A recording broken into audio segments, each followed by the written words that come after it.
会洗牌吗？随便把牌洗一洗。怎么洗都可以。对，怎么洗都可以。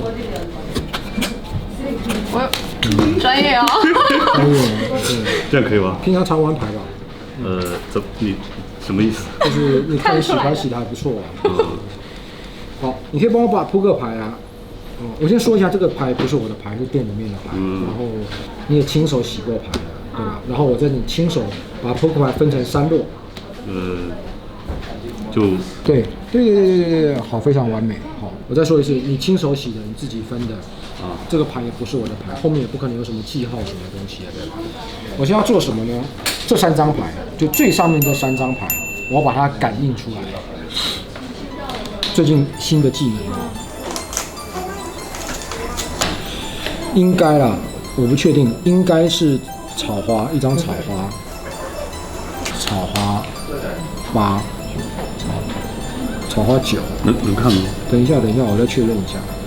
草花9，我先看一下。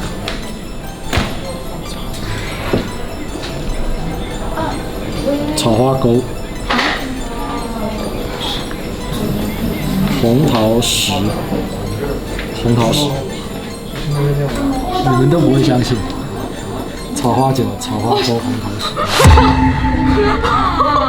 好的，欢迎来到我们刘谦魔术课教学时间。刚才我们已经看到这个魔术表演出来的效果，观众们都非常的惊慌失措，深深的受到魔术的震撼。这个魔术确实用到的扑克牌是一副普通的扑克牌，背后没有任何的记号。你走到任何地方，只要看到一副扑克牌，你随时随地都可以表演这个魔术给你的朋友们看。想学吗？想学。好的，让我先介绍一下这个魔术的背景。它原理叫做 One Ahead Principle。那很多推理小说，像阿加莎·克里斯汀，还有最近的几年就是东野圭吾的《嫌犯 X 的现身》，都用到了这个原理。更重要就是魔术，在魔术里面大概这200年来被应用的相当的广泛。心灵魔术的这个大师 Kate Anneman， 还有近年来的 Bob Cassidy， 把这个原理运用到了出神入化的地步。在进入教学的部分的时候我们得先回到刚才的现场，因为在那里我已经做过了教学，然后我在这里会各位做一些补充的解说。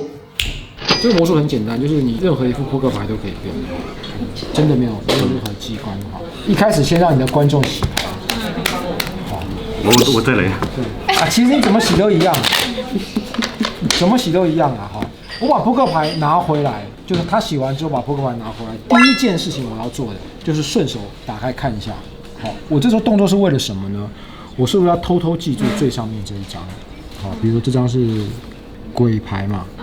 好，我就记住最上面这张是鬼牌。好，但是你要做的随性一点，把它拿回来，我说这个牌洗的还不错，我已经记得最上面是鬼牌。然后我就请他把牌分成3叠，你帮我分成3叠。对，分成3叠。好，你记得它分成3叠之后，这张牌是鬼牌，你是知道的，但这2张你是不知道的。你知道这张是鬼牌，但是我从这边开始猜，我说。神经病！什么？你会唱吗？为什么？啊！发生什么事？我什么？没错，有些观众朋友已经想到了。然后我跟总结一下刚才所解说的部分。当你的观众把扑克牌洗好之后你很自然的把它拿起来，然后说：“你洗的还蛮乱的哦。”这个时候你要偷偷的记住整副牌最上面这一张。在今天我手上这张牌假设是方片4，我偷偷记住最上面这张是方片4，只需要记住这一张就好了。这张是方片4，别忘记这张是方片4。我写下来，方片4。朋友们，在正式表演的时候，请不要在上面写字，好吗？这是为了方便解说，只有我知道，没人知道我知道。这时候请你的观众把它分成3叠，他就会咚咚咚把它分成3叠，对吧？接下来就是有趣的部分我看着这张牌，从这张开始不是从这张开始，我看着这张牌，然后稍微做一下感应的动作，然后我说这张牌应该是方片4。然后我把这张牌拿起来，看着它，假装猜中的样子。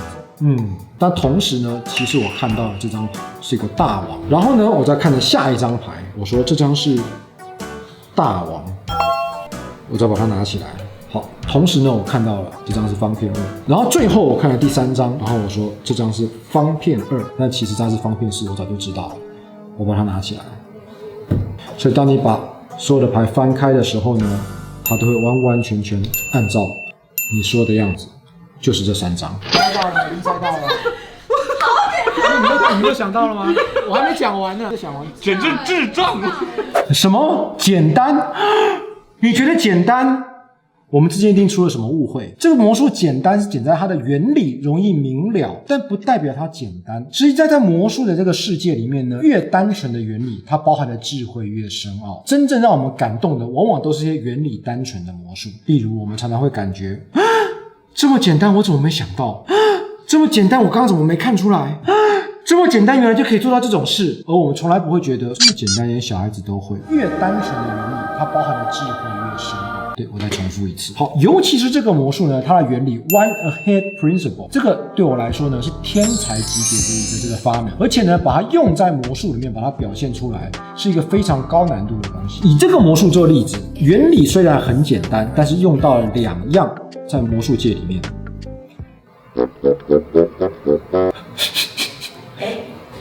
最重要的技术，演技和信念感，基本上这2件事情是讲的同一件事情。举例来说，好，回到刚才的方片式，好，把牌分3叠，好，你要怎么样让观众相信这张是方片式，而你又猜中了？这个完全是考验演技和信念感，你自己要先相信你猜中了这张牌，而这张牌就是方片式。我来演一次，好，这个需要多年的苦练。我感应一下。我觉得这张牌是红色的，应该是方片6，不，方片4，应该是方片4，我看看，状态不错哦。我再试试看这张，黑桃10吧。那这张应该就是大鬼啊！你看一下，大鬼。黑桃10，方片10，好，看到了没有？演技，这种演技呢，才是真正的让魔术成为魔术里面最重要的技术。19世纪近代的魔术之父侯彪武当，对，之前在我的办公室的时候，我有讨论过，他说过一句名言：魔术师就是演员，他扮演的是具有魔法的角色。所以呢，其实呢，魔术很多人把它归类成杂技的同一个领域的艺术，其实不是，魔术是比较接近戏剧的一种艺术，全部都是靠魔术师的表演去把它呈现出来的。好的，现在你还会觉得它简单吗？你会觉得啊，也不过偷偷记住最上面那张牌，然后假装这张牌是那张牌的啊，太简单了。你知道操作的过程不代表它简单，你还觉得简单的话，我让你看看范例。好，一个素人学会这个魔术表演起来是什么样子呢？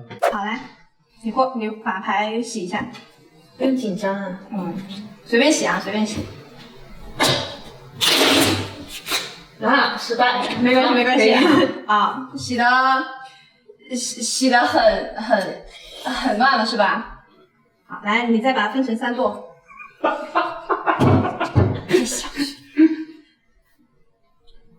怎么这种？快点！走吧，这么简单吗？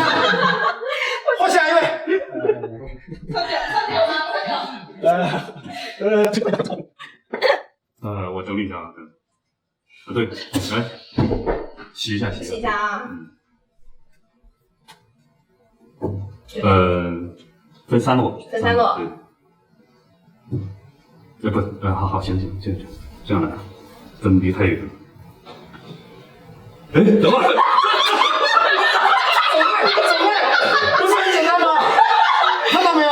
简单，魔术哪有简单的？